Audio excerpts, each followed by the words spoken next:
Hi there, Miss Barber here. Let's get started. Example, sketch a graph of f of x equals 2x squared divided by the quantity x squared minus 1. That's a rational function, so let's begin by finding the domain and acknowledging that the denominator x squared minus 1 cannot equal 0. We'll solve this. Get x squared cannot equal 1, and using the square root property, we'll get that x cannot equal plus or minus the square root of 1, which is just 1. We'll write the domain of f in interval notation, so the domain of f will write as negative infinity to negative 1, union negative 1 to positive 1, union 1 to positive infinity. Let's proceed. We'll find intercepts. Let's begin by seeing if we have a y-intercept. To do so, I'll let x equal 0 and solve. F of 0 would be 2 times 0 squared divided by 0 squared minus 1. That gives me 0 over negative 1, or 0. So we have an intercept at the origin, 0, 0. Let's proceed to see if we can find any symmetries. To do so, we'll compute f of minus x. That will give you 2. Putting in negative x every place there's an x, you have 2 times the quantity negative x squared divided by, and in the denominator, negative x squared minus 1. We'll continue. This will be 2 times negative x is just positive x squared. And in the denominator, same thing, negative x squared is positive x squared minus 1. Notice that that's the function we started out with. That is, that's f of x. So we've shown that f of minus x equals f of x. That means the function is even and that the graph is symmetric with respect to the y-axis. Now let's look for asymptotes and verify that they are by using the limit definitions. I'll begin with the vertical. We know that the function does not exist or is undefined at x equals 1 and at x equals negative 1. Let's see what happens when we attempt to find the limit.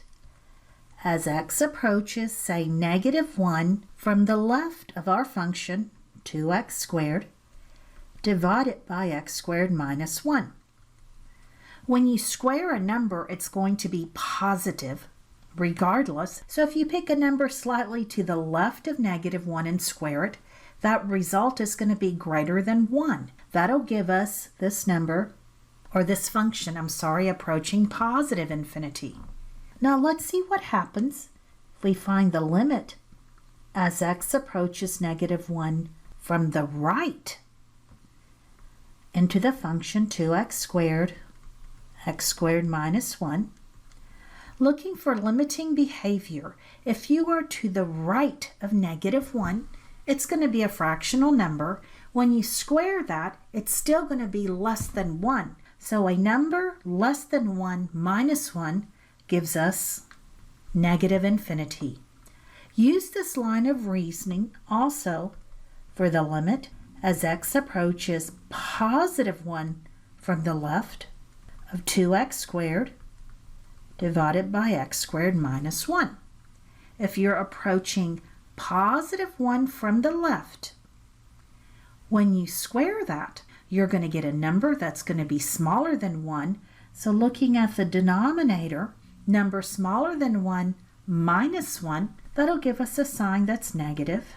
And then finally, we want the limit as x approaches positive 1 from the right of 2x squared divided by x squared minus 1. We know it's going to go to infinity, so the idea here is we need to figure out if it's going to be positive or negative infinity.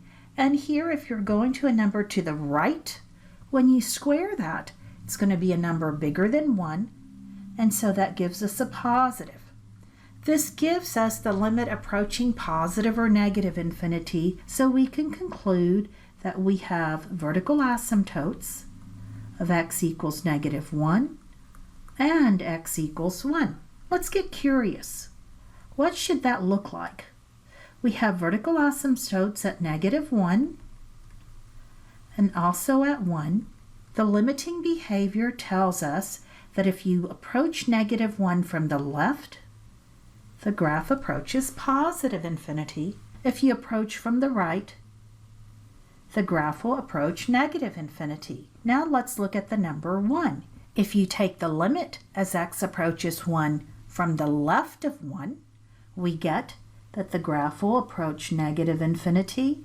And if you approach 1 from the right of 1, we'll get that the graph approaches positive infinity. Now we're getting some ideas on what this graph looks like. Now let's solve for horizontal asymptote.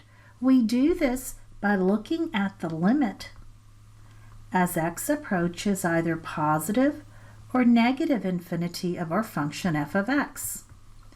In this instance, that'll be the limit as x approaches positive or negative infinity, 2x squared divided by x squared minus 1. Divide each term by the highest degree present, and that'll take us to the limit as x approaches plus or minus infinity of 2 divided by 1 minus 1 over x squared. And when you take the limit, it goes to 2. By the definition we have for horizontal asymptote, we now know that we have a horizontal asymptote of y equals 2. We'll now apply the first derivative test. To do so, we've got to find the critical values, and critical values occur where the first derivative equals 0 or where the first derivative does not exist. Either way, we have to find the derivative, and to do so for this rational function, we will use the quotient rule. F prime of x is equal to, applying the quotient rule, I'll be sure to square the denominator first, so x squared minus 1, quantity squared.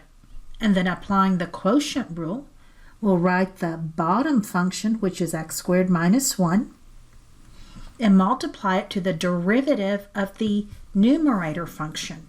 The derivative of 2x squared is 4x. Now minus, we're going to multiply the numerator function to the derivative of the denominator function. The denominator is x squared minus 1. That derivative is 2x. Let's simplify some. In the numerator, I'll distribute the 4x to the x squared minus 1. That'll give us 4x cubed minus 4x. And then for the last terms, we've got minus 2 times 2 is 4. X squared times x is x cubed. The denominator stays the same. It's x squared minus 1 squared. Combining like terms in the numerator, the 4x cubes cancel, so we get that the derivative is negative 4x divided by x squared minus 1 squared. Now we need to find critical values. Let's do the easy part first, and that is, where is the derivative not defined or does not exist? Well, that happens when the denominator equals 0, and that will happen when x equals negative 1 and x equals 1. Now let's solve for where the derivative equals 0. For the derivative to equal 0, we set only the numerator equal to 0. So that'll be 0 equals negative 4x, and continuing to solve, we'll get that x equals 0. So the critical values are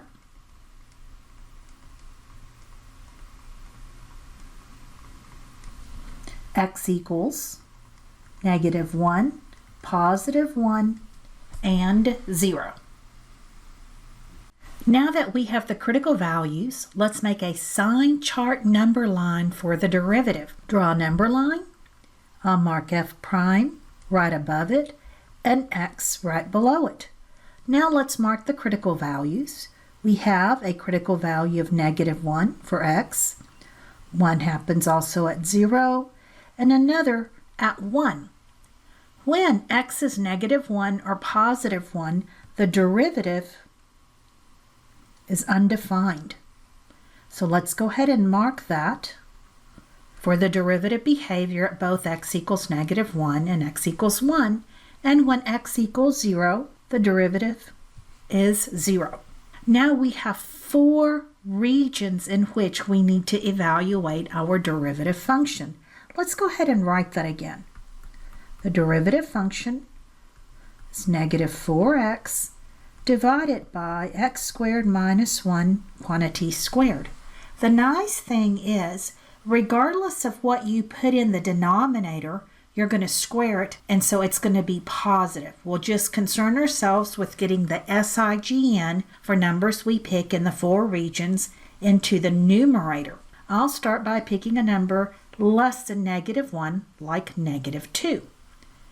-4 times -2, that's a product of 2 positive numbers. That tells me the derivative would be positive.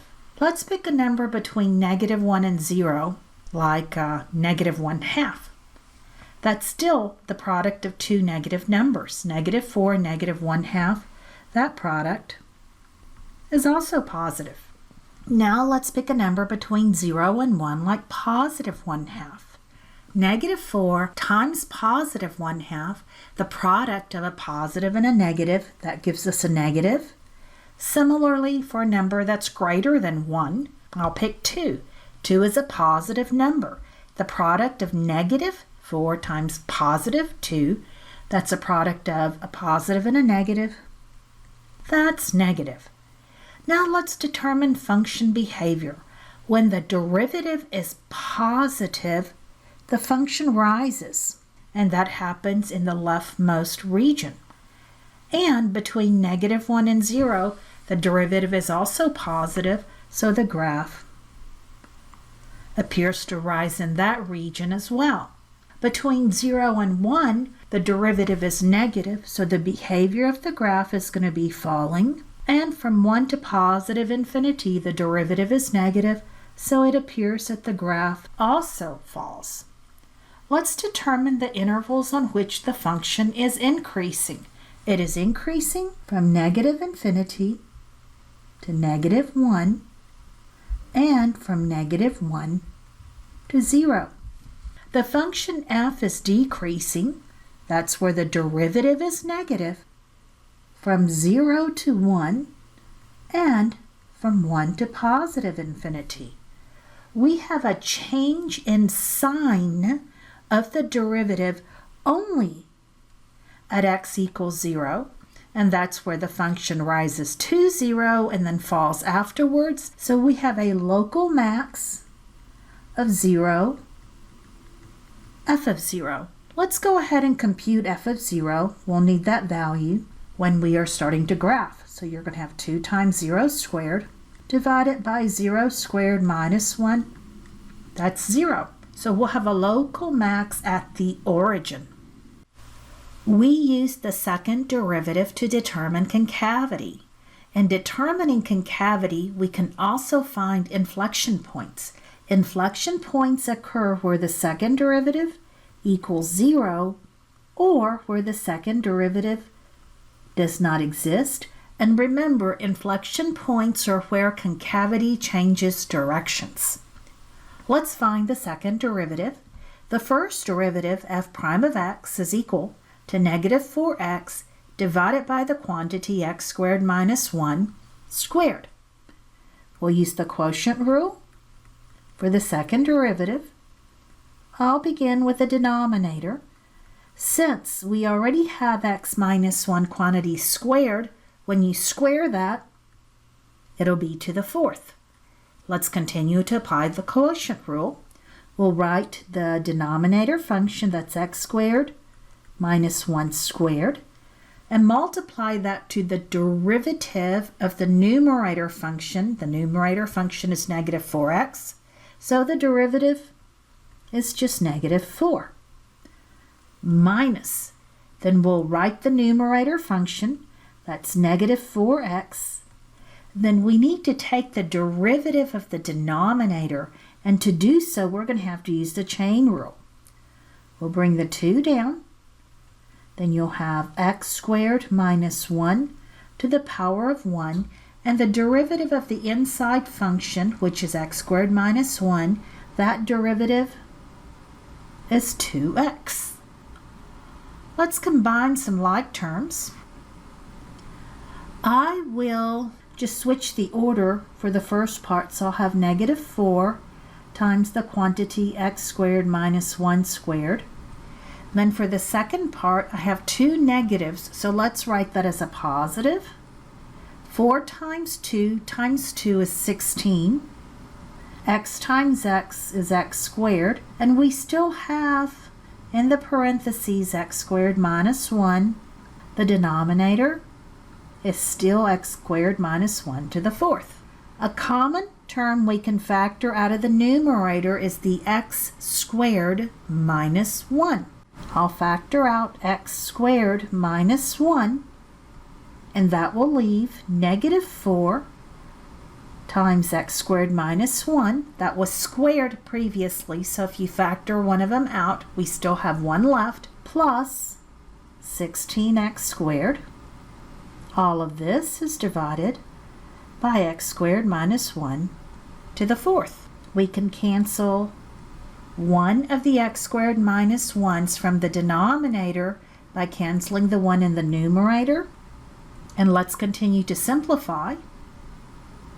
Negative 4x squared, negative times negative, would be positive 4 plus the 16x squared divided by the denominator is now x squared minus 1 cubed.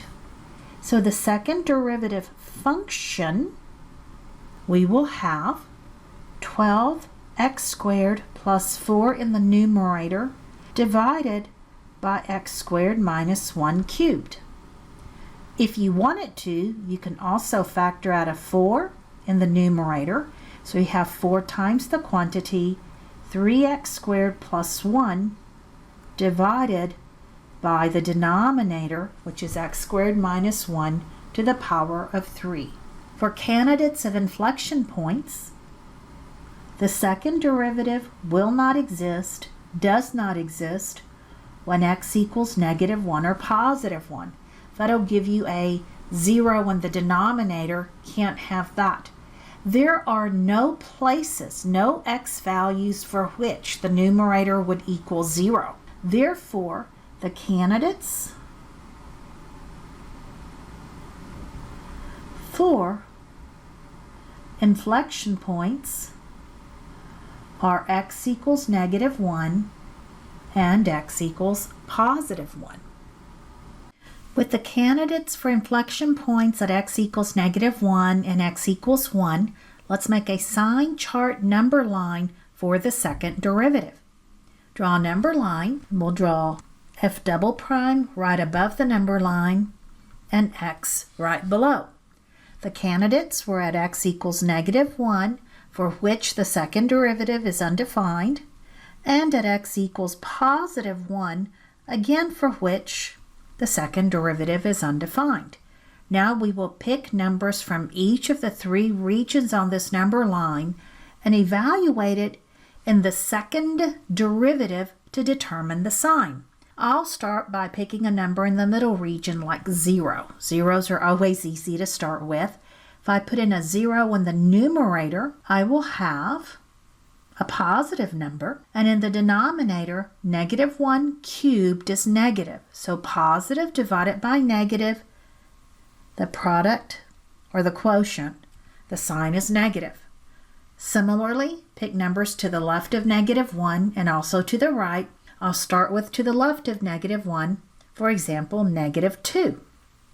Notice that for the numerator, regardless of what I put in, it's always going to be positive because of the 3x squared. If I put in a -2 in the denominator, -2 squared is positive, and so 4 minus 1, that's a positive number. Cube it, that's also positive. The quotient of positive and positive, that's a positive. Same thing for if you pick a number to the right of 1. The second derivative gives us the concavity behavior of the function. When the second derivative is positive, the function is concave up. The number line shows us that the second derivative is positive from -infinity to -1, and again from 1 to positive infinity. The number line shows us that the second derivative is negative between -1 and +1. We know that the function is concave up on -infinity to -1 and on 1 to positive infinity.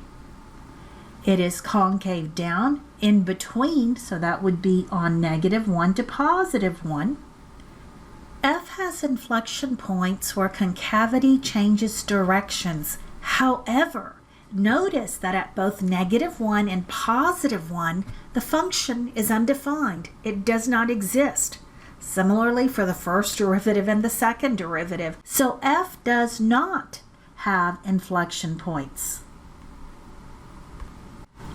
We now have sufficient information to get a pretty accurate sketch of our rational function. For the given xy plane, let's mark the x-axis, that's the horizontal one, and the y-axis, that's the vertical. I always start graphs such as these by drawing my asymptotes first. So I'll mark the vertical asymptote for x equals -1. And let's draw in the vertical asymptotes of x equals +1. Now we have the two vertical asymptotes. Let's draw the one horizontal asymptote, which was y equals 2. Using the first derivative test, we found out that we had a local max at the origin. We further learned that from -infinity to -1, the function increases. We learned that between -1 to 0, the function also increased. However, from 0 to 1, the function fell or decreased, and from 1 to positive infinity, the function also continually decreased. The shapes of the graph match what we found with the second derivative and concavity. So there you go. We have a sketch of the graph.